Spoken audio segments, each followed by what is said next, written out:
This female prisoner is an outlier in the prison. She exercises constantly every day.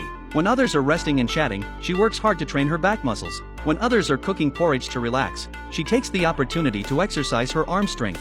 Even when it rains heavily outside, she insists on running 5 kilometers. However, she works so hard on fitness not to escape from prison, but to take revenge on her husband and bestie. It turns out that a year ago, the woman was just an ordinary housewife, but during a trip, her husband mysteriously disappeared, leaving behind a mess and a sharp knife. After that, the police immediately launched a search and found a huge insurance policy in her home.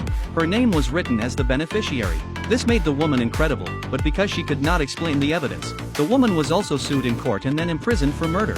After losing her freedom, the woman could no longer care for her son, so she left him with her best friend, who also gave her her husband's insurance money. However, just when she thought her best friend was a good person, she accidentally heard her son call out dad during a phone call, and then the call was abruptly disconnected. No matter how she called back, no one answered. The woman then realized that everything was a conspiracy orchestrated by her husband and best friend to use her to defraud the insurance money and custody of her son.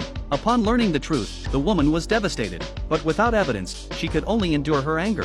One day, she accidentally learned from a cellmate that the law prohibits a prisoner from being convicted twice for the same crime. This meant that if the woman had already been sentenced for murdering her husband, she would not be sentenced again after her release, even if she actually killed him. This knowledge gave the woman hope for life, and she began to exercise relentlessly, preparing for her revenge. 6 years later, thanks to her dedication, the judge finally granted her the opportunity for parole. As soon as she was released from prison, she drove to her best friend's house, but unexpectedly, her neighbor told her that her best friend had died in an accident 5 years ago, and her husband and son had moved elsewhere since then. But after hearing the bad news, the woman couldn't believe it, because she felt that her best friend's death must not be that simple.